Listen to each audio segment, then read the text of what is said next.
Terima kasih Tuhan berikan kesempatan bagi kami untuk datang memuji memuliakan nama-Mu. Dan tiba waktunya bagi kami untuk membuka firman-Mu ya Tuhan. Karena itu kami mohon, biarlah waktu kami membuka firman-Mu, bukalah juga hati kami. Jadikanlah hati kami seperti tanah yang baik, supaya ketika benih firman Tuhan ditaburkan boleh sungguh-sungguh berakar, bertumbuh, dan juga berbuah nyata di dalam kehidupan kami. Berkati baik hamba-Mu yang menyampaikan dan setiap kami yang mendengar. Tuhan tolonglah kami semua, agar kami bukan hanya menjadi pendengar-pendengar firman yang setia, tapi mampukan dengan kuasa dari Roh-Mu yang kudus, kami dimampukan menjadi pelaku-pelaku firman-Mu di dalam hidup kami, di dalam masa muda kami. Bersabdalah ya Tuhan, kami umat-Mu sedia mendengarnya. Di dalam satu nama yang kudus, nama yang berkuasa, nama Tuhan kami Yesus Kristus, kami menyerahkan pemberitaan firman-Mu. Amin. Shalom, selamat sore teman-teman sekalian. Bersyukur boleh melayani kalian di PO Vokasi UI. Dan kesempatan ini menjadi kesempatan yang indah buat kita belajar bersama. Topik yang hari ini kita angkat adalah melayani dan esensi melayani. Ya. Nah, saya mau mulai dengan mengajak teman-teman, mungkin bisa merespon juga, kalian bisa ketik di grup chat, apa yang kalian bayangkan, atau kalau dengar kata melayani, mendengar kata melayani, apa yang muncul di benakmu? Apa saja, nggak usah dipikir terlalu gimana ya. Mungkin satu kata, satu kalimat, satu frase. Kalau dengar kata melayani, apa sih yang terpikir di benak teman-teman? Nah, silakan saya kasih waktu 1 menit. Silakan tulis apa saja yang muncul di benakmu begitu mendengar kata melayani. Silakan, saya kasih waktu ya 1 menit di grup chat. Kalian bisa tulis apa yang muncul di benakmu mendengar kata melayani. Silakan.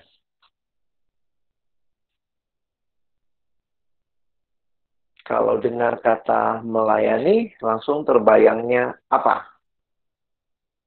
Pemuridan. Thank you, Lianti. Yang lain? Apa yang terbayangkan? Nggak usah dipikir terlalu gimana ya. Coba 1-2 kata mungkin yang muncul di benakmu ketika mendengar kata melayani. Melayani adalah kesiapan hati dan kerendahan hati dari Yunike Pangaribuan. Thank you, Dek. Ada lagi? Apa yang teman-teman muncul di benakmu ketika mendengar kata melayani? Silakan, kita ada 10 orang mungkin di sini. Yang lain silakan ya, boleh meresponi apa yang muncul di benakmu ketika mendengar kata melayani. Silakan, saya masih tunggu. Kalau ada yang mau mengetik di grup chat, silakan.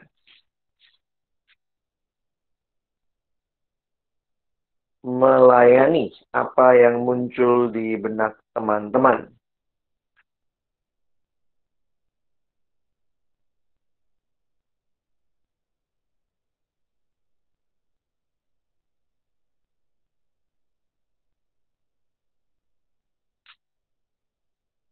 Silakan kalau masih ada.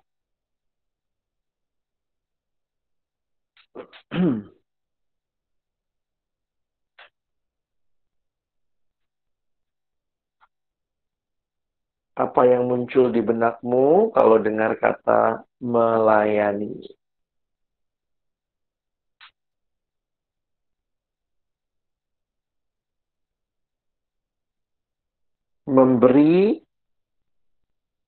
Memberi dengan keterbatasan yang ada. Thank you, Osvaldo. Yang lain ada lagi?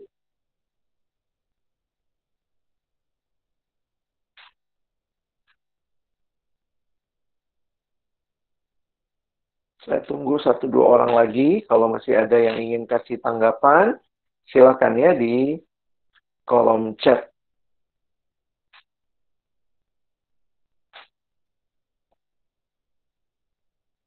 apa saja, tidak mesti yang rohani atau gimana, tapi mungkin begitu dengar kata melayani, lalu bayangannya apa?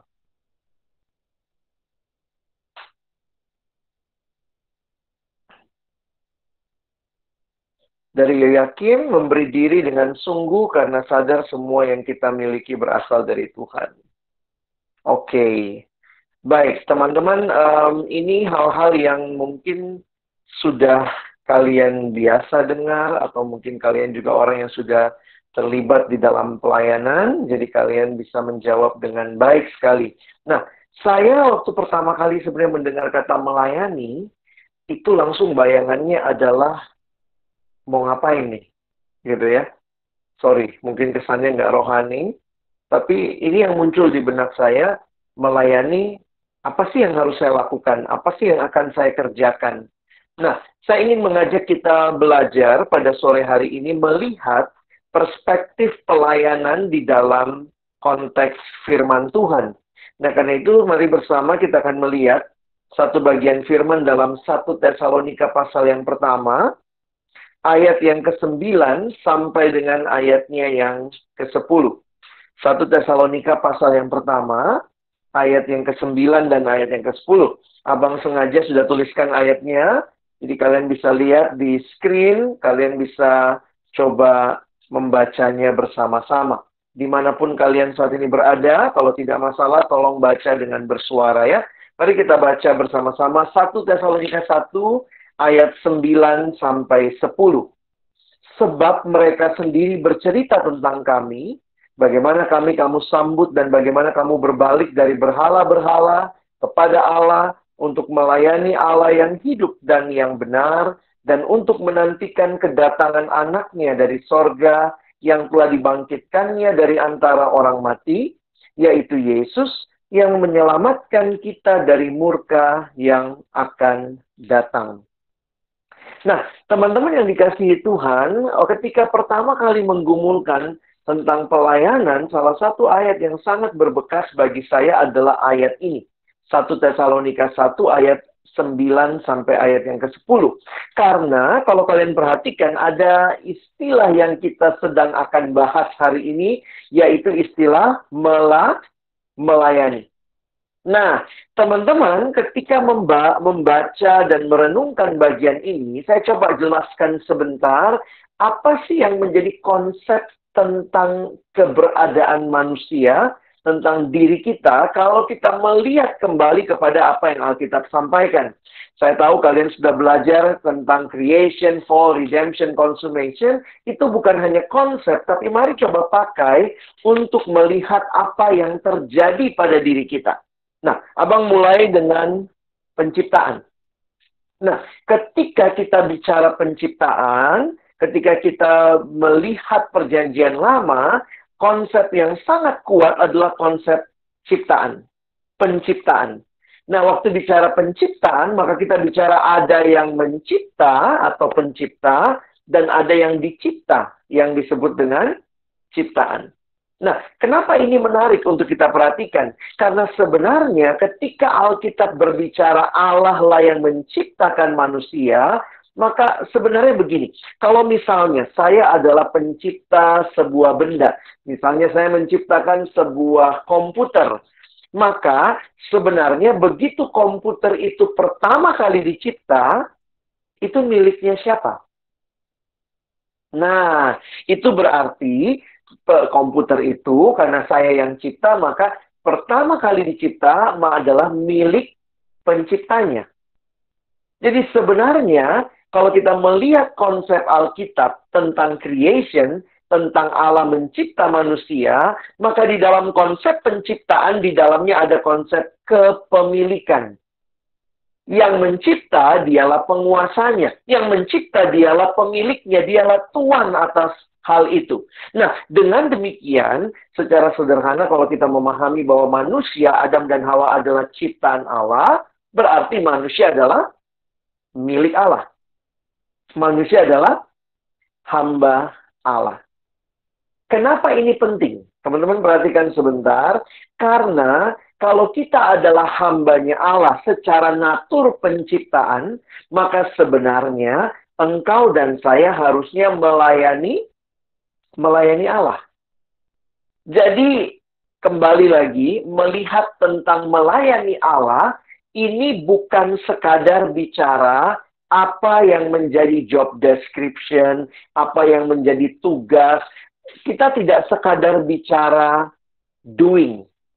Ketika Alkitab berbicara tentang melayani, tentang pelayanan, maka Alkitab tidak hanya bicara secara perspektif doing, apa yang harus dilakukan, apa yang akan dikerjakan, tetapi Alkitab berbicara lebih mendasar tentang being kita. Keberadaan diri kita sebagai manusia yang dari penciptaan kita adalah ciptaannya Allah, berarti kita bergantung kepada Dia, kita adalah hambanya Dia, berarti Dia pemilik hidup kita, maka kita harusnya melayani Dia. Jadi menarik ya, memperhatikan pelayanan atau melayani bukanlah sesuatu yang ditambahkan kepada kehidupan manusia, tetapi adalah sesuatu yang sudah melekat dengan dalam di hidup manusia yang dicipta oleh Allah.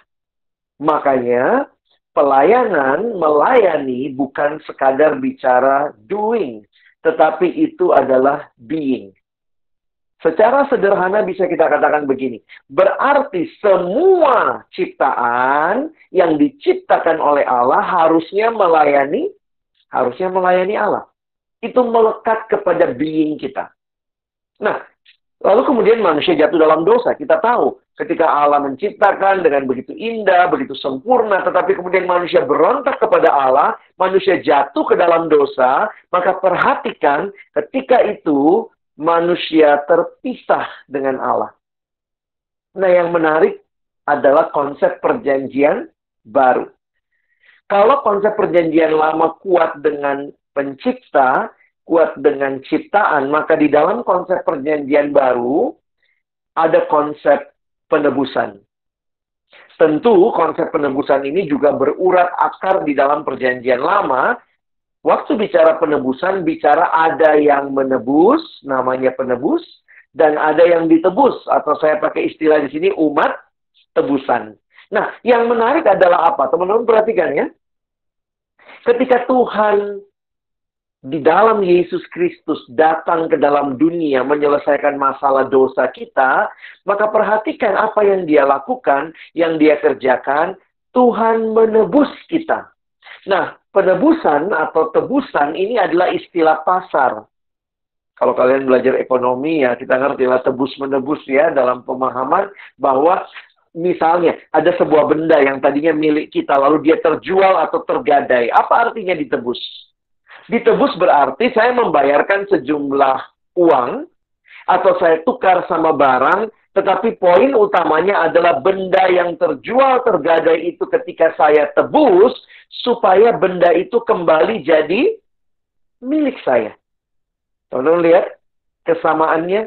Jadi baik di dalam perjanjian lama yang mengenal konsep penciptaan, maupun di dalam perjanjian baru yang kuat dengan konsep penebusan, kedua-duanya bicara tentang kepemilikan.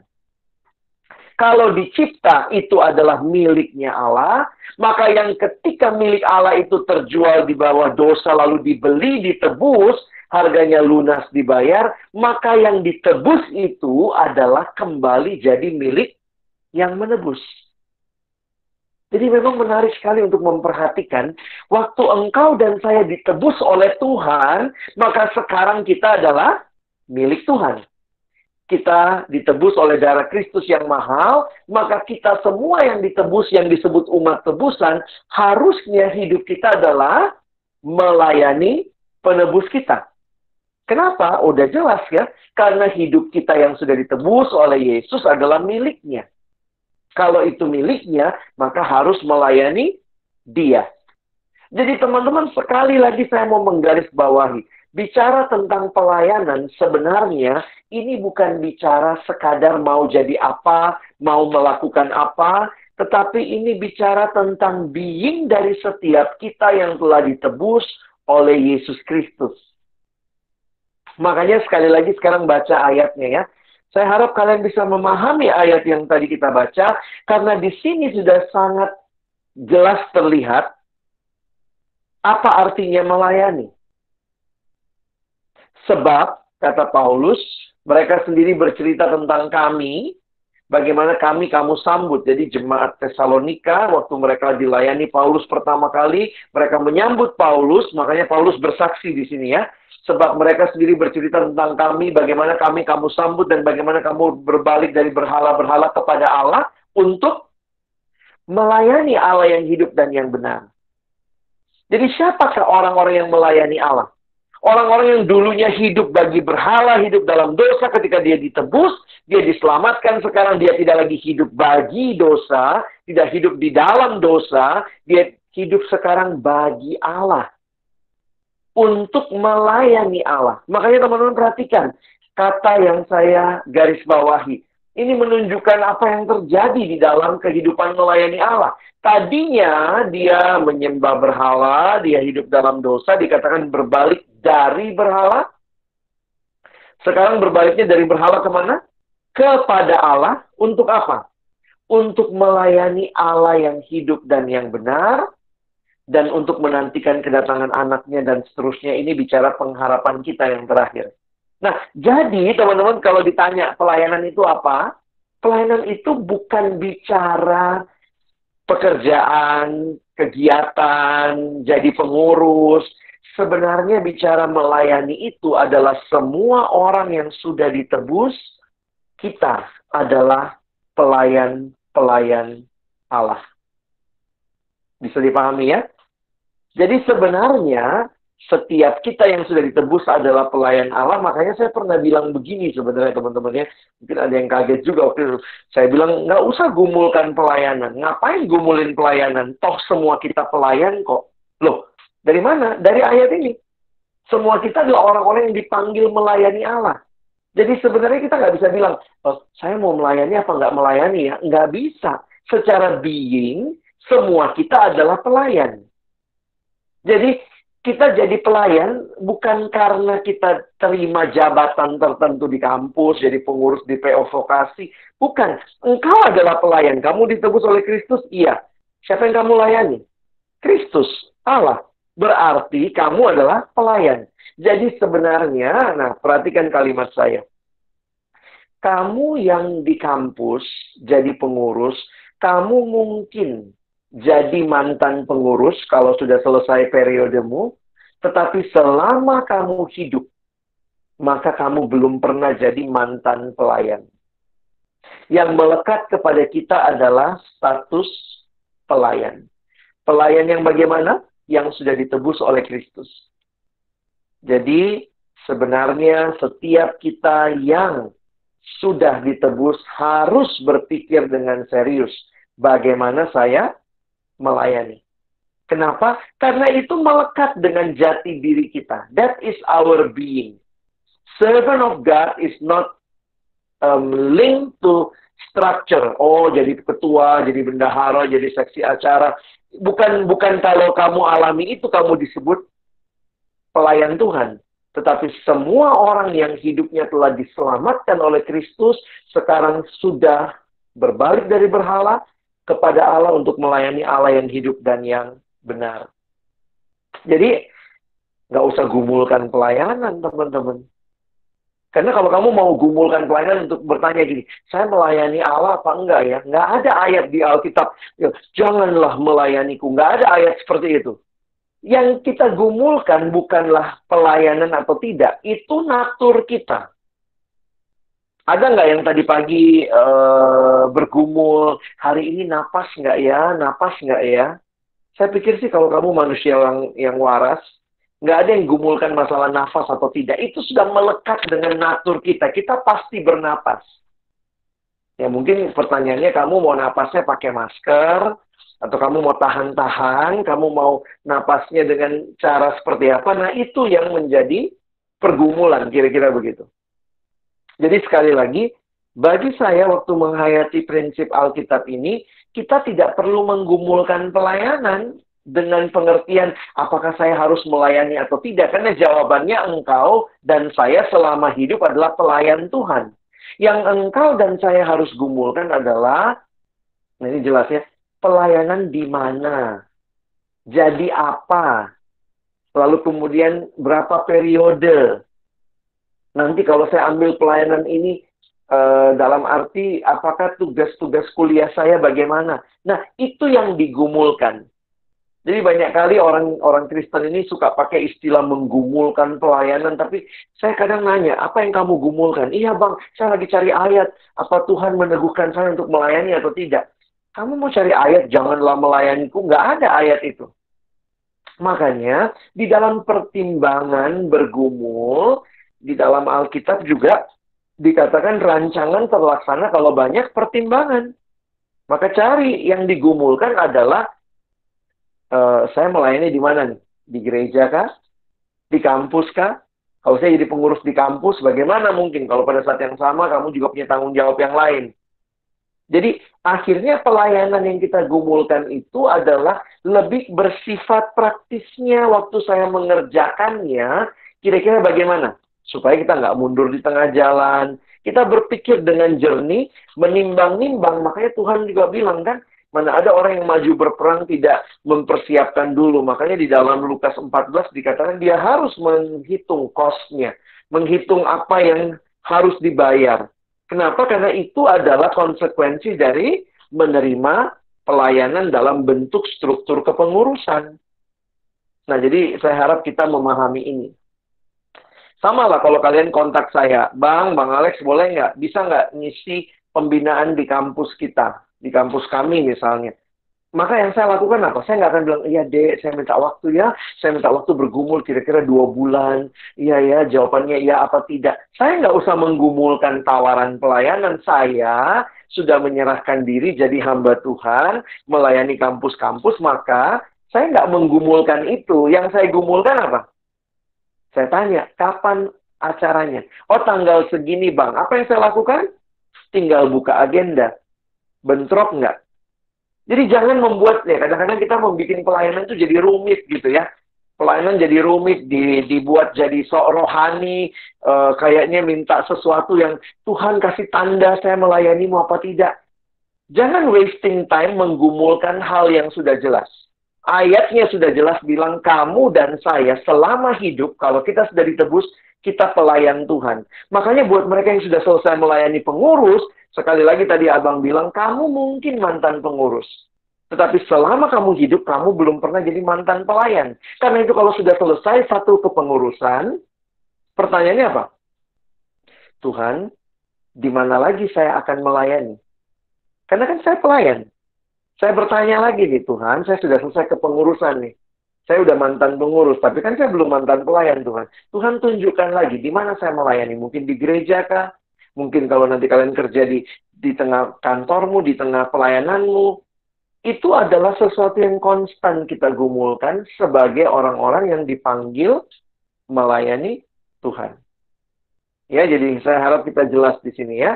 Ini dulu prinsipnya, pelayanan is not only about doing, it's our being. Nah, kalau kita sudah mengerti seperti itu, maka tentu di dalam realitanya, sekarang kita bicara prinsip-prinsip pelayanan. Apa sih yang termasuk dalam prinsip pelayanan? Nah, sebenarnya banyak ayat di dalam Alkitab, tapi abang coba kasih beberapa highlight saja. Saya melihat yang pertama, yang penting adalah mengerti bahwa pelayanan adalah anugerah Allah. Anugerah Allah berarti itu adalah karena kemurahan Allah. Bukan karena kelebihan kita. Ada lagu yang mengatakan begitu ya. Bukan karena kebaikanku, bukan karena kecakapanku.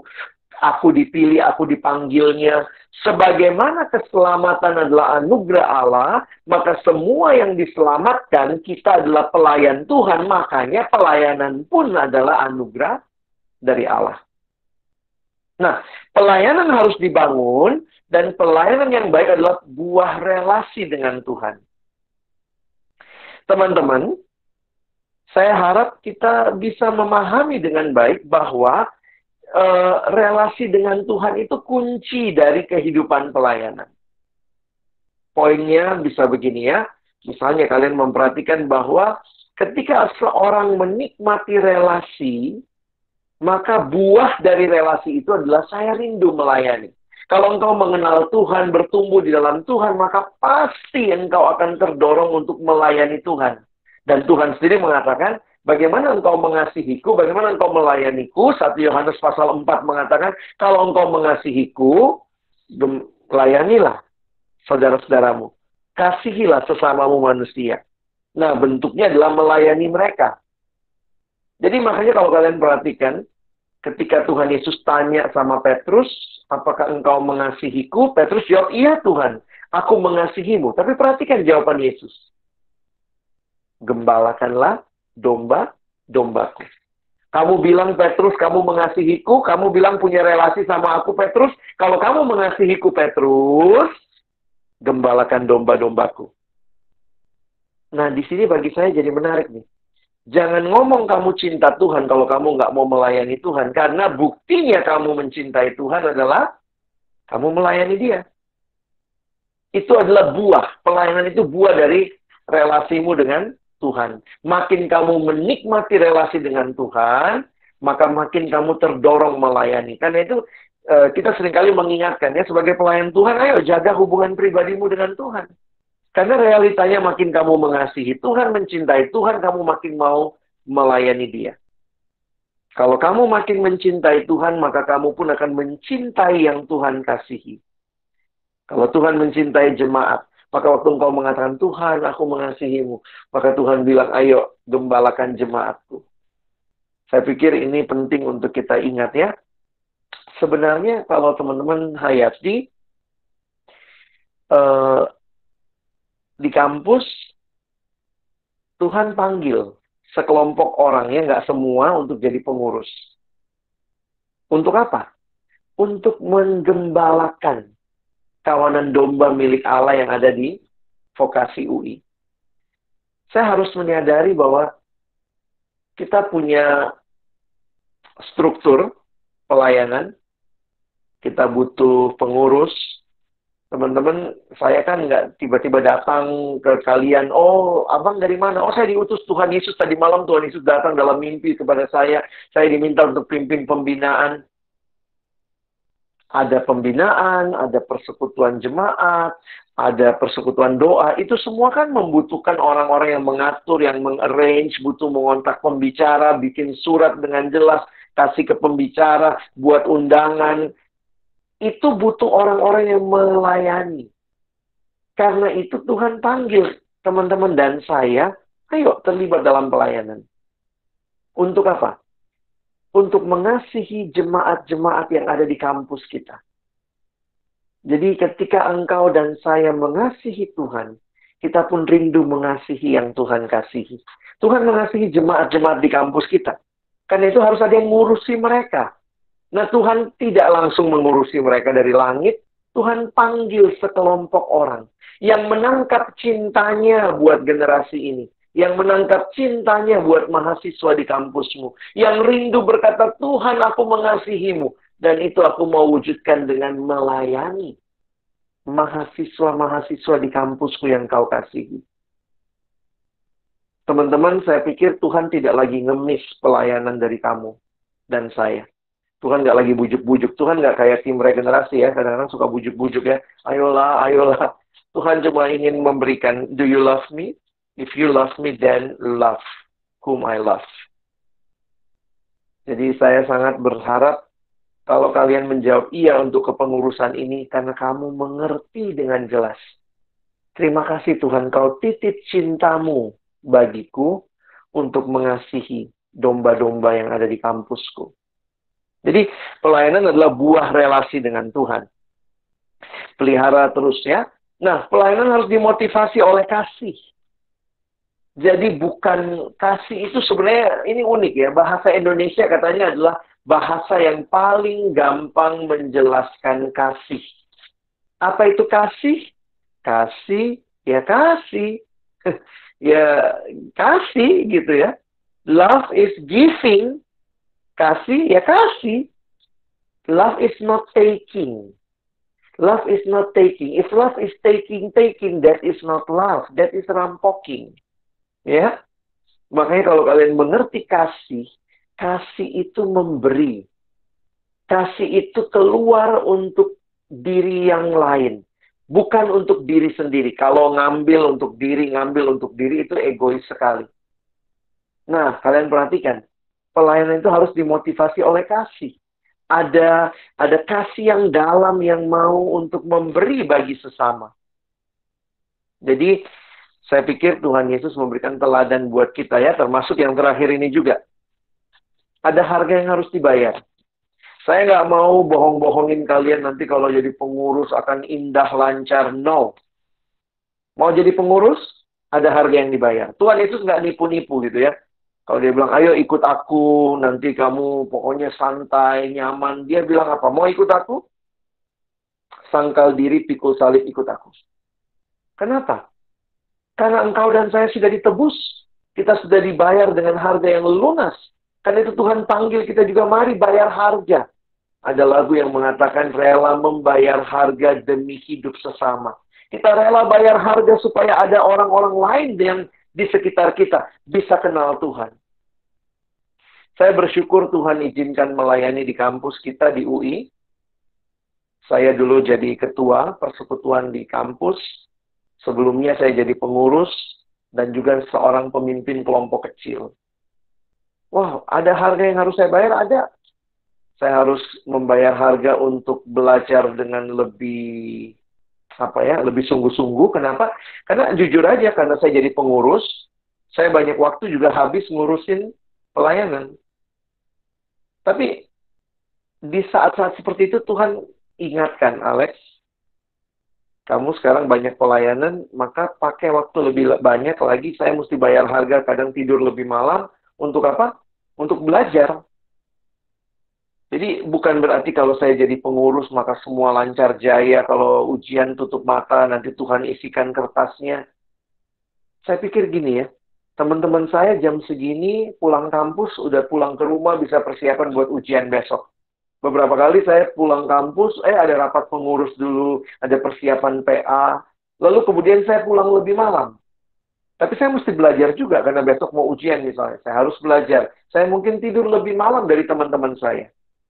Orang-orang liburan pada pulang kampung, pada santai gitu ya, di kosan, gabut, ngapain, jalan-jalan. Saya ingat dulu kami kalau liburan Juni, Juli begini, nih kesempatan bikin program buat semester baru.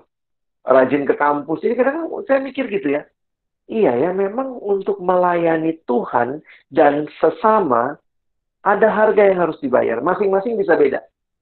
Mungkin yang diminta adalah harganya adalah waktumu. Mungkin yang diminta adalah pikiranmu. Ya, belum ada yang sampai mati ya. Yesus kan bayar harganya untuk melayani kita sampai mati. Jadi sebenarnya kalau kita masih ngasih, ya yang kita kasih adalah waktu, perhatian, ya belum sampai nyawa lah ya.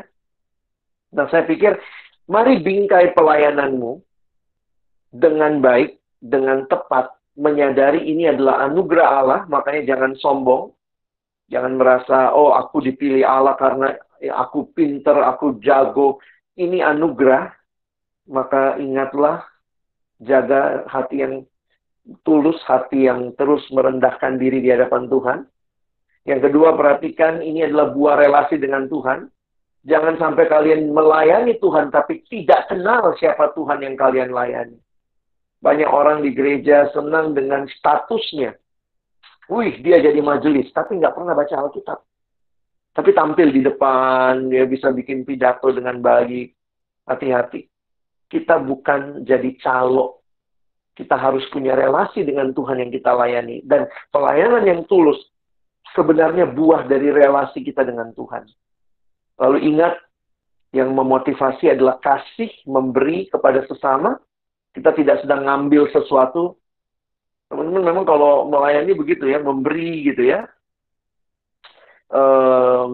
Unik juga di pelayanan mahasiswa ini. Kalian jadi pengurus dibayar kagak, malah duit kita yang habis gitu ya. Lalu kadang-kadang jemaatnya juga belum tentu say thanks sama kita. Tapi itulah, Tuhan lagi mengajarkan, kamu sudah dikasihi, kamu sudah diberi. Maka mari belajar memberi. Dan termasuk ada harga yang harus dibayar. Mungkin harganya adalah pengorbanan fisik. Kamu tidur lebih malam, lebih capek.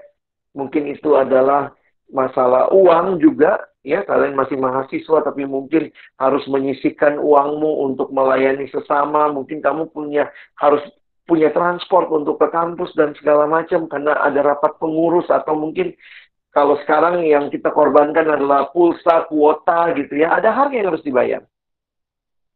Mungkin yang kamu harus berikan adalah telinga untuk mendengarkan keluhan jemaat, mendoakan mereka, berarti ada waktu yang bertambah dalam list doamu, bukan cuma tentang kamu dan keluargamu, tapi masuk juga nama-nama jemaat yang kamu layani. Ada harga yang harus dibayar. Tapi ini semua Tuhan ingatkan. Dan Tuhan telah memberikan teladannya. Bahwa aku telah menjadi pelayan. Dan dia datang, kata Yesus dalam Markus pasal 10 ayat 45.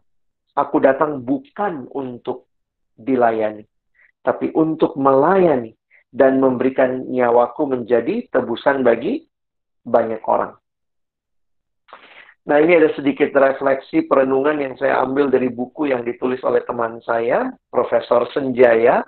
Dia profesor dalam bidang kepemimpinan di Monash University. Sekarang dia mengajar di Swinburne University di Australia. Dia menanyakan tentang hal ini. Kalau kalian disuruh pilih, kalian pilih yang mana? Sebenarnya orang Kristen itu, kita itu pelayan yang memimpin atau pemimpin yang melayani? Coba kalian jawab sebentar ya. Ini nggak ada benar salah, namanya kita belajar ya. Kalian lebih setuju pernyataan pertama atau pernyataan yang kedua? Kita itu pelayan yang memimpin atau kita itu pemimpin yang melayani? Mana yang kira-kira lebih alkitabiah menurutmu? Satu atau dua? Silakan, boleh dijawab ya. Ini nggak apa-apa ya, nggak ada masalah benar salah. Namanya kita lagi belajar ya. Silakan. Kamu setuju yang mana? Satu atau yang kedua? Silakan boleh dijawab di live chat. Pemimpin yang melayani. Lagi?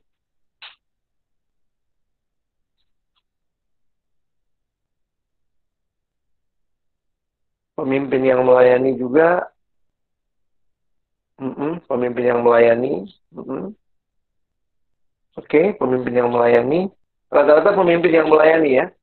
Saya juga sama. Saya juga milihnya pertama kali pemimpin yang melayani. Tapi teman saya menuliskan refleksi, sebenarnya kalau kalian lihat ayat tadi, di Alkitab ternyata tidak ada ayat yang mengatakan kamu adalah pemimpin. Di Alkitab ayatnya tadi, melayani Allah. Jadi sebenarnya semua kita, bukan dasarnya hidup kita, makanya ini kan baru aja dibahas ya. Abang juga waktu itu, poin saya adalah pemimpin yang melayani. No. Kita itu tadi statusnya. Kita itu ditebus, kita hamba. Kita pelayan yang harusnya melayani raja kita. Jadi sebenarnya kita ini semuanya pelayan. Lalu dari pelayan-pelayan ini ada yang diangkat jadi pemimpin secara struktural.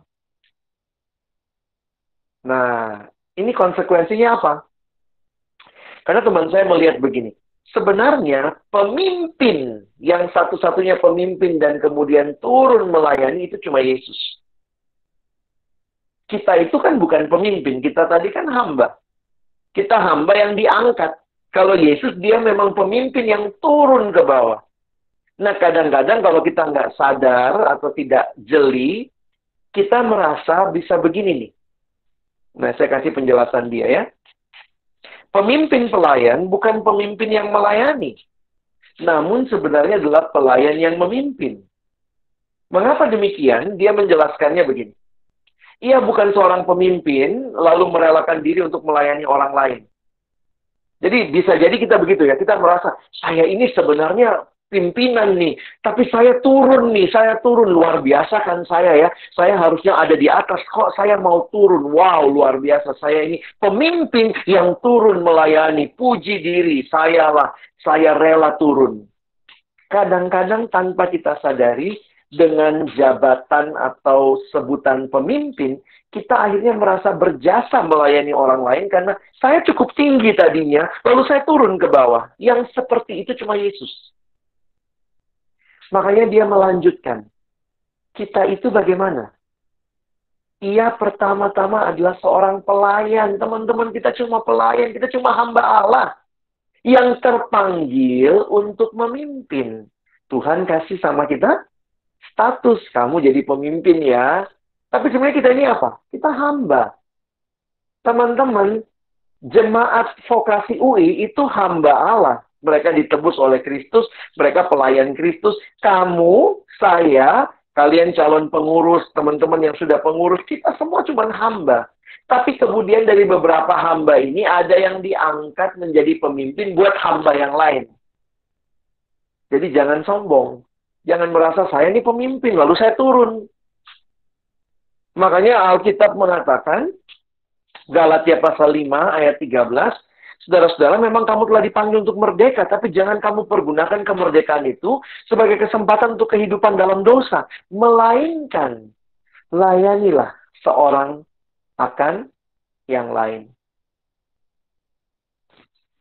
Oleh kasih. Nah, makanya teman saya menyimpulkan dengan kalimat yang indah berikut ini ya. Perhatikan. Kita ini semua pelayan ya. Nah, lihat kalimatnya. Memimpin adalah melayani. Namun, melayani belum tentu memimpin. Yang tidak mau melayani, tidak boleh dan tidak berhak memimpin. Pemimpin adalah pelayan. Namun pelayan belum tentu pemimpin. Jemaat bukan pelayan. Tapi yang pemimpin kamu yang pengurus atau calon pengurus. Pemimpin adalah pelayan, namun pelayan belum tentu pemimpin.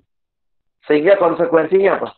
Yang tidak rela menjadi pelayan, tidak layak jadi pemimpin. Jangan sombong, jangan merasa diri berjasa, tapi ingatlah, kita ini orang-orang yang telah ditebus. Kita ini cuma hamba Tuhan. Dan lebih luar biasa lagi. Kamu dan saya hamba Tuhan. Tuhan panggil, Tuhan percayakan untuk menggembalakan kawanan domba miliknya. Maukah kita menyerahkan diri melayani? Bukan karena kita cukup baik, bukan karena kita cukup tinggi posisinya. Tapi dari posisi yang rendah, yang Tuhan selamatkan. Dia panggil kita. Mari jadi gembala bagi domba-dombaku. Kiranya perenungan ini menolong teman-teman untuk serius menggumulkan pelayanan ini dan menjawab sesuai dengan yang Tuhan berikan dalam hatimu. Bukan menjawab mau melayani atau tidak, karena sebenarnya panggilan kita adalah seumur hidup pelayan. Tapi di mana Tuhan kau mau aku pelayanan? Apakah saat ini, di kampus ini? Atau mungkin ini bukan bagian saya Tuhan. Nah, itu pergumulan yang teman-teman harus lewati. Kalian harus jawab di hadapan Tuhan. Silakan, saya selesai sampai sini.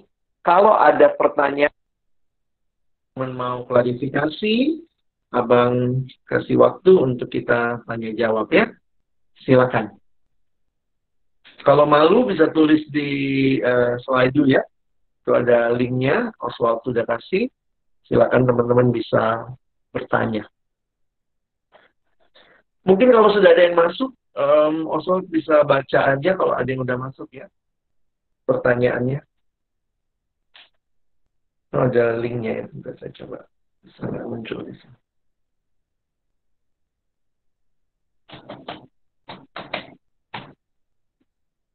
Belum ya.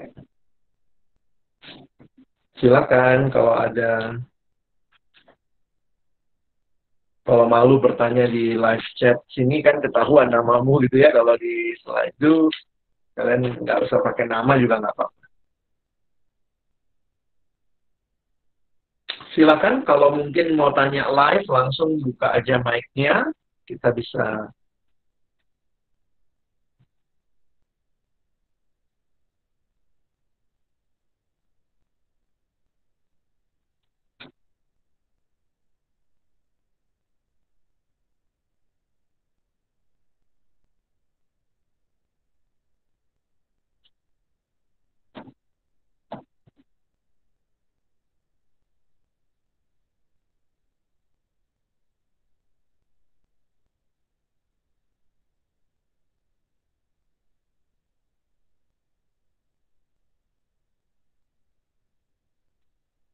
Boleh, silahkan kalau sudah ada yang mau tanya, nggak usah saling menunggu. Kalau abang bisa, abang jawab.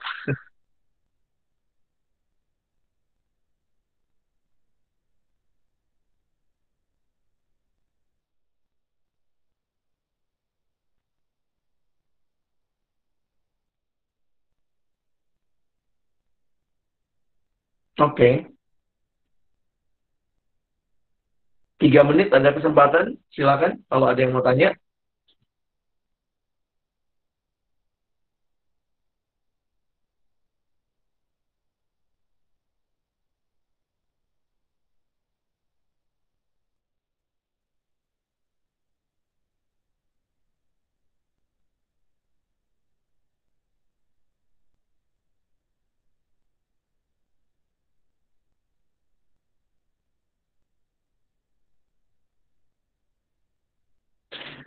Oke, ada pertanyaan yang sudah masuk. Menurut abang, bolehkah pacaran saat melayani? Saya tidak melihat keberatan yang terlalu signifikan soal ini, karena ini sangat tergantung kedewasaan orang yang menjalani itu. Ada yang bilang memang, wah nanti kalau pacaran dia nggak fokus pelayanan. Saya sih kok jadi ngerasa jangan jangan gitu cara melihatnya ya. Mari bisa melihat bahwa itu relasi yang wajar. Umur-umur kalian mungkin mulai tertarik, berdoa begitu ya. Tapi memang makanya perlu untuk ada kedewasaan yang baik kali ya. Supaya kalian pun bisa belajar berpacaran dengan bertanggung jawab. Lalu kemudian memang bisa lihat prioritas kapan waktu pacaran, kapan waktu pelayanan, dan tentunya kalau kalian pengurus, harusnya kalian orang-orang yang mencari pasangan yang seiman tentunya, dan lebih jauh juga harusnya bertumbuh gitu. Jangan jangan sampai akhirnya ada yang dulu pernah misalnya pacaran, iya dia soalnya rapat pengurus disuruh rapat dia malah nganterin pacarnya pulang ke kosan gitu. Jadi nggak pas ya. Tapi kalau kita bisa dengan baik atur waktu, menurut saya malah akan jadi fruitful justru. Bucin ya. Nah itu bisa aja kayak yang bucin-bucin begitu lah, susah tuh. Makanya mesti belajar untuk, dan makanya gini, kalau kalian lagi berpacaran dan kemudian dalam kepengurusan, maka terbukalah juga menerima masukan dari teman-teman, bahwa misalnya kalau orang bilang, kayaknya kamu pacarannya, lu terlalu belain pacar lu deh kayaknya nih, waktu lu habisnya sama dia aja gitu. Atau misalnya waktu pacarnya ngambek, dia yang ikutan emosional, jadi ikutan nggak mau rapat, nggak mau mikir. Nah, menurut saya itu hati-hati seperti itu. Tapi itu sangat tergantung kedewasaanmu ya. Nah, berikutnya, bagaimana cara kita melihat dan memilih seorang calon pemimpin pada kepengurusan? Apakah ada kriteria tertentu? Nah, kalau kalian bicara kriteria, misalnya nanya, bolehkah bagaimana melihat memilih seorang calon pemimpin kepengurusan, apakah ada kriteria tertentu? Di generasi saya, mungkin karena kami itu waktu zaman itu nggak banyak pembicara yang bisa diundang, ya. Jadi akhirnya dalam waktu kita misalnya lagi regenerasi pengurus, yang kami lakukan apa? PA. Jadi kita PA sama-sama tuh, apa sih kriteria pengurus atau kriteria pemimpin atau kriteria sebenarnya ini ya, penilik jemaat itu yang ada di dalam Alkitab. Nah, kita coba merefleksikan dari situ. Nah, saya ingat waktu itu kami PA misalnya 1 Timotius pasal 3. Jadi sebenarnya begini ya, kalian coba gali prinsip Alkitabnya, lalu bawa dalam konteks sekarang. Nah, Abang kasih contoh lah ya. Jadi di generasi kami itu kan 1 Timotius 3, waktu itu kita PA-kan dan Titus. Saya ingat tuh. 1 Timotius 3, misalnya ayatnya bilang begini. 1 Timotius 3, coba lihat ayat pertama. Itu kalau kalian baca judulnya, itu syarat-syarat bagi penilik jemaat. Nah, memang nggak persis sama, tapi kami coba pakai prinsipnya untuk konteks zaman kami ya. Benarlah perkataan ini, orang yang menghendaki jabatan penilik jemaat menginginkan pekerjaan yang indah. Lalu ayat 2. Karena itu penilik jemaat haruslah seorang yang tak bercacat. Nah, tak bercacat ini bukan masalah dia punya cacat tubuh ya, tapi nampaknya kalau lihat bawahnya ini masalah karakter dan moralitas. Waktu zaman itu dia harus suami dari satu istri. Jadi waktu itu kami cari poinnya adalah dia, kalau dia laki-laki atau perempuan yang pacarnya cuma satu. Kira-kira kalau udah pacaran begitu ya. Bukan berarti dia punya pacar di semua fakultas, dia buka cabang, bukan ya. Dapat menahan diri, nah bisa menguasai diri, bijaksana, sopan, suka memberi tumpangan. Nah ini suka memberi tumpangan memang untuk zaman Paulus itu salah satu bukti ketulusan hati. Cakap mengajar orang. Kenapa? Karena biasanya dalam melayani ada misalnya bisa mengajar orang. Jadi sebenarnya ini salah satu skill yang perlu dibangun sebagai seorang pemimpin jemaat. Bukan peminum, namun bukan pemarah, melainkan peramah, pendamai, bukan hamba uang, seorang kepala keluarga yang baik. Nah, lihat alasannya. Seorang kepala keluarga yang baik disegani dan dihormati oleh anak-anaknya. Kenapa alasannya? Lihat ayat 6, ayat 5. Jikalau seorang tidak tahu mengepalai keluarganya sendiri, bagaimanakah ia dapat mengurus jemaat Allah? Jadi, waktu itu tuh muncul begini teman-teman ya. Dari ayat itu akhirnya kita munculin, ya ini penafsiran di generasi saya, berarti yang untuk jadi pengurus, studinya mesti beres. Gimana mau ngurusin jemaat kalau studinya sendiri nggak beres? Karena tanggung jawabnya kalau kalian mahasiswa, sama orang tua kan tanggung jawabnya ini ya. Orang tua nggak mau tahu berapa kelompok kecil yang kau pegang, berapa jemaat yang kau layani. Orang tua mau lihatnya mana studimu, papa mama bayarnya buat itu, kira-kira gitu ya. Nah, jadi dari prinsipnya kita tarik nih. Waktu itu kami tariknya sampai agak ekstrim sih. Teman saya langsung tentukan di generasi dia, IP pengurus minimal 2,5. Itu diberlakukan di kami waktu itu. Dengan logika apa? Karena persis kayak Alkitab. Kalau dia nggak bisa urus dirinya, studinya, gimana mau ngurus jemaat? Mendingan kita bebas tugaskan dia jadi ngurusin studinya dulu. Nah itu poin yang kira-kira seperti itu. Nah masalah moralitas, dia bukan peminum, bukan pemabuk. Nah itu hal-hal yang saya pikir, jadi kriterianya itu bukan dari kita nih, tapi dari prinsip firman Tuhan yang kita terapkan dalam konteks kita.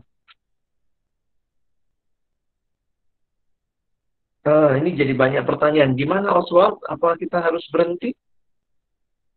Atau kita lanjut pertanyaan yang masuk di slide itu?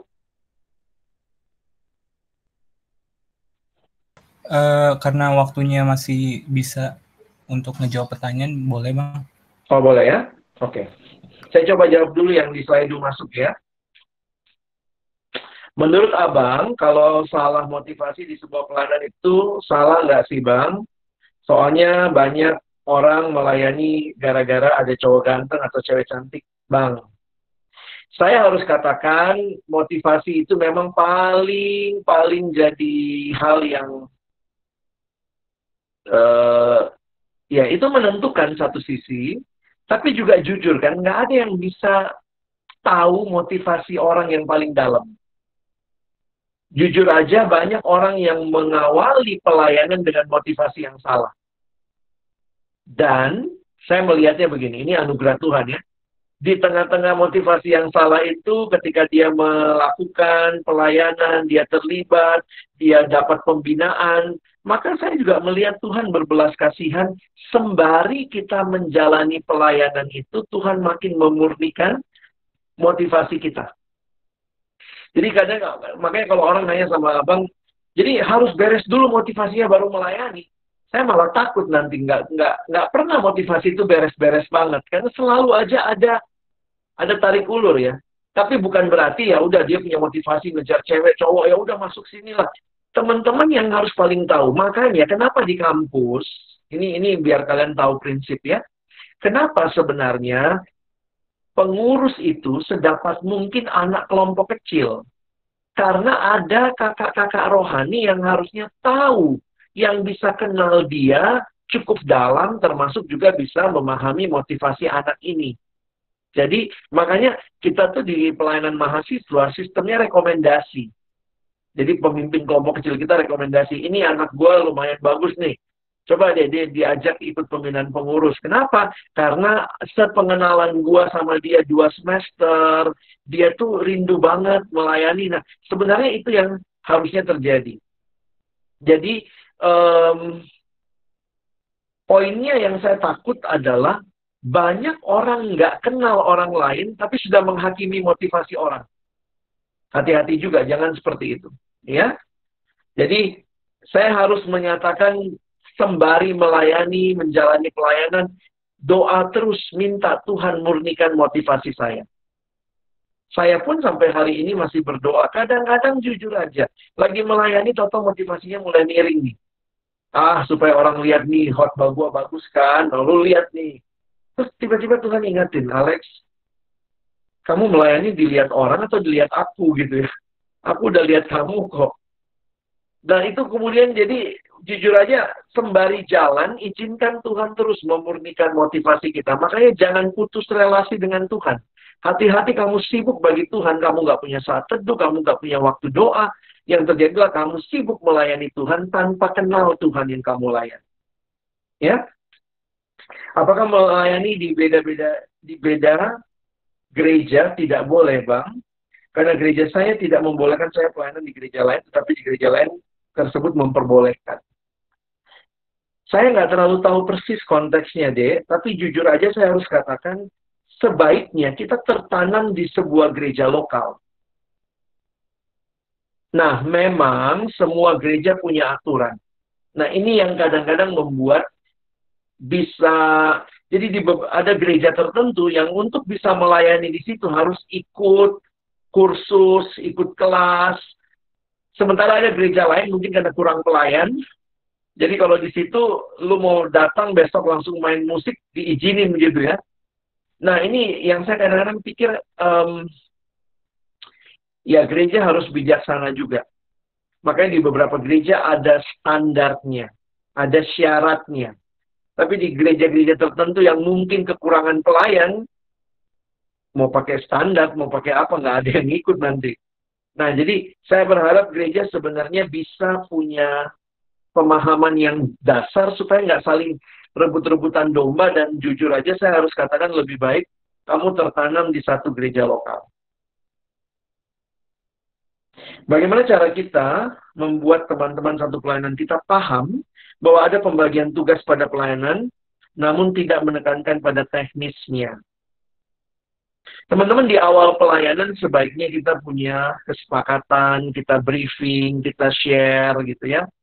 Jadi saya sih sangat jujur aja dalam banyak pengalaman dalam pelayanan, ketika ada masalah di depan, ada masalah di dalam pelayanan sambil kita berjalan ada masalah, saya melihat harusnya lebih awal kita punya, kita punya kesepakatan sih sebenarnya.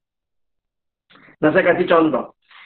Di generasi saya, walaupun juga kami nggak bagus-bagus amat, tapi waktu itu saya ingat banget dapat dari kakak-kakak senior, pertemuan pertama kami per seksi, jadi per seksi itu ya udah dibagi ya. Waktu itu saya seksi acara, lalu kemudian ada 2 teman yang lain, kami sama-sama seksi acara. Terus kita dibikinin simulasi, misalnya gini, kamu senengnya ditegur kayak apa? Oh, kalau saya nggak seneng ditegur di depan umum. Yang satu bilang, oh kalau gue nggak masalah di depan umum. Kalau saya lebih enak dipanggil ngobrol 4 mata. Nah, itu kita omongin di awal kepengurusan. Jadi, kayak udah saling tahu tuh. Kalau ada masalah, oh dia senangnya diapain, atau dia maunya dengan cara apa. Jadi, sebenarnya alangkah baiknya punya teman-teman yang bekerja sama dalam kepengurusan, itu sudah ada, ya kayak kita udah bagi job desk-nya di depan. Nah, sehingga kalau nanti dijalani lalu ternyata tidak berjalan sesuai planning, kita bisa balik. Ingat loh, dulu kita pernah, jadi kalau kita pernah nulis misalnya, ini plan kita sama-sama, kita tanda tangan kalau perlu, kita doain sama-sama. Nanti kalau di tengah jalan ada yang tidak sesuai, kita bisa balik lagi ke plan ini nih. Nah, ini plan kita loh terakhir. Nah, waktu itu kan kita bertiga seksi acara. Bagian urus pembicara, kontak pembicara kan kamu yang janji mau kontak pembicara. Aku kontak MC. Yang satu bilang, oh aku misalnya kontak Asher. Nah, ketika misalnya yang kontak pembicara nggak jalan, kita bisa balikin job desk-nya, lalu kemudian kita bilang nih, kalau kamu lagi nggak bisa ngerjain itu, mungkin karena dia lagi ada masalah atau ada kesulitan, maka kita saling mengcover. Oke, nggak apa-apa deh, lu 2 minggu ini selesaiin dulu masalahmu. Mungkin paper lu belum kelar. Maka urusan kontak pembicara gue yang ambil alih ya. Nah enaknya tuh kalau kayak gitu tuh. Jadi ada kesepakatan, tapi kemudian di tengah jalan pun kita fleksibel kalau terjadi perubahan. Ya, saya tetap melihat pembagian tugas itu bisa kok dilakukan asal ada komunikasi. Makanya dasari pelayanan kita dengan doa. Teman satu timmu itu adalah teman doamu. Itu indah banget. Jangan cuma jadiin teman kerja, ya. Jadi kalau misalnya dia lagi ada masalah, kita tahu dan kita langsung cover pelayanannya. Jangan misalnya dia nggak kontak pembicara terus kita bilang tuh kan, dia nggak kontak lagi, dasar tuh anak. Kita nggak tahu nih dia kenapa nggak kontak. Jangan-jangan dia punya pergumulan dan harusnya kita sebagai teman sesama seksi acara misalnya kita mengcover bukan ngomongin gitu ya. Harusnya begitu supaya pelayanan tetap jalan. Bagaimana bila di tengah pelayanan kita memiliki satu hal yang menurut kita lebih prioritas dan harus nonaktif dari pelayanan? Bukan karena hilang motivasi, Bang. Pelayanan kita di kampus kan per tahun ya, pengurus itu per tahun. Harusnya sih bisa diantisipasi ya. Maksudnya diantisipasi dalam pengertian saya begini. Kalau ini penting, maka apapun yang lain yang terjadi di tengah jalan, kita bisa mengatakan tidak kepada hal yang lain. Saya kasih contoh. Ada satu teman dulu, dia udah bilang jadi pengurus. Tiba-tiba di tengah jalan, semester kedua kalau nggak salah ya, jadi semester kedua pelayanan, tiba-tiba dia ngambil les bahasa Inggris yang 4 jam. 1 minggu tuh 4 jam. Lalu dengan alasan itu, dia mundur dari pengurus. Nah jujur aja sebenarnya waktu itu beberapa teman agak kesel, karena poinnya begini. Kita itu udah sama-sama sepakat tidak mengambil les yang seperti itu, kira-kira begitu ya. Poinnya kan begini, sebenarnya kan yang lain juga bisa ambil les itu. Cuman karena sebagai pengurus kita sama-sama mau komitmen, saya nggak ngambil les itu, dia nggak ngambil les itu, kita semua nggak ngambil, tiba-tiba kamu ngambil gitu. Nah, jadi di tengah jalan, hal-hal yang tiba-tiba jadi prioritas bagi saya, hati-hati. Karena sebenarnya kalau itu bisa jadi prioritas buat kamu, itu juga bisa dong jadi prioritas buat teman yang lain. Jadi kadang-kadang pelayanan ini juga menolong kita menahan egoisme kita. Dan termasuk dalam pelayanan ini juga menolong kita lebih rendah hati, lebih percaya sama Tuhan. Saya dulu bergumul tuh, karena saya juga memang mau ambil les itu. Saya ingat banget, saya mau ambil les bahasa Inggris juga karena saya bingung juga kan. Waktu itu di generasi saya ditakut-takutin. Ini mau pasar bebas loh, nanti bayangkan kalau datang orang dari luar negeri, nanti bayangkan kalau penyapu jalan itu orang bule karena mereka kerjanya bagus, makanya kita mesti. Jadi di generasi saya tahun 90-an, bayangkan itu semua orang gila les, ambil les bahasa Inggris. Nah waktu itu saya nggak bisa ngambil itu karena saya memang full komitmen pelayanan. Saya waktu itu berdoa sama Tuhan begini, Tuhan, waktu yang harusnya gue bisa les bahasa Inggris, gue kasih nih untuk pelayanan. Teman-teman, Tuhan menjawab dengan caranya ya. Saya harus katakan dengan cara Tuhan waktu itu. Apa yang saya persembahkan, Tuhan berikan dengan cara yang lain. Jadi ternyata tanpa sadar, nih saya nggak bisa les bahasa Inggris, karena waktu nggak ada, dan ternyata juga mahal ya. Saya anak kosan waktu itu nggak punya duit juga segitu ya. Tapi yang kedua, Tuhan kasih saya PKK yang senang banget bahasa Inggris. Bahan kelompok kecil saya waktu di kuliah itu bahasa Inggris. Dia kasih bacaan bahasa Inggris segala macam. Jadi akhirnya saya kelompok kecilnya tuh banyak buka kamus, lihat apa artinya segala macam. Jadi ternyata Tuhan menggantikan dengan cara yang saya nggak pernah pikirkan. Di situ saya jadi makin percaya, kalau Tuhan panggil pelayanan, maka jangan berpikir apa yang kamu tidak prioritaskan. Kalau memang Tuhan punya cara, dia bisa gantikan itu. Tentu kita mesti usaha ya. Jadi jangan kemudian di tengah jalan tiba-tiba kita bilang, kayaknya sorry ya, tiba-tiba pelayanan ini nggak jadi prioritas, gue punya prioritas lain. Iya, kalau gue ngambil sekarang, aduh, gue bakal ketinggalan. Saya pikir menunda, saya waktu itu menunda tidak ambil les bahasa Inggris 1 tahun. Ternyata Tuhan gantikan dengan kasih PKK yang bahasa Inggris. Nah, justru waktu itu saya pertama kali baca buku bahasa Inggris selesai di kelompok kecil, dikasih sama PKK saya. Kamu baca buku ini. Dan teman-teman sampai akhirnya memang saya nggak pernah les bahasa Inggris ya secara formal. Tapi ya Tuhan kasih kesempatan di usia sekian, saya ambil S2 di Inggris tanpa pernah les bahasa Inggris. Kira-kira begitulah ya. Jadi anugerah Tuhan tuh cara Tuhan menggantikan apa yang kita kesampingkan sebagai prioritas waktu kita melayani, ada caranya dia menggantikan itu buat kita. Oke, itu hal-hal yang bisa saya sampaikan. Mungkin kalau ada pertanyaan lagi, kalian bisa japri ke Abang atau nanti lewat pengurus ya. Tapi thank you, kiranya pembahasan ini menolong kita melihat bahwa melayani Tuhan yang menjamin adalah Tuhan sendiri. Jangan takut, kalau Tuhan panggil, Tuhan akan perlengkapi. Kalau Tuhan panggil, Tuhan akan cover semua hal yang mungkin kau rasa kau korbankan. Tetapi ingat, justru di dalam dia kamu dapat lebih banyak daripada apa yang kamu korbankan. Karena apa? Karena Tuhan memberikan dirinya untuk kita. Itu sudah luar biasa. Mari kita berdoa. Bapak Surgawi, terima kasih buat kesempatan belajar dan juga meresponi firman. Ampuni kami yang mungkin terlalu takut. Ampuni kami yang mungkin merasa diri kami sulit untuk memberi seutuhnya kepadamu. Tapi kembali, kesempatan kami ada di kampus, kami juga ditantang untuk memberi diri melayani Tuhan dan sesama. Kalau ini waktunya, ini kesempatannya, ini yang Tuhan berikan bagi kami, biarlah kami boleh meresponi dengan baik. Hamba berdoa bagi adik-adikku, tolong agar kiranya dalam apapun yang mereka putuskan di hadapan Tuhan, mereka terus hidup melayani Tuhan. Karena itulah panggilan, itulah being yang melekat pada kami.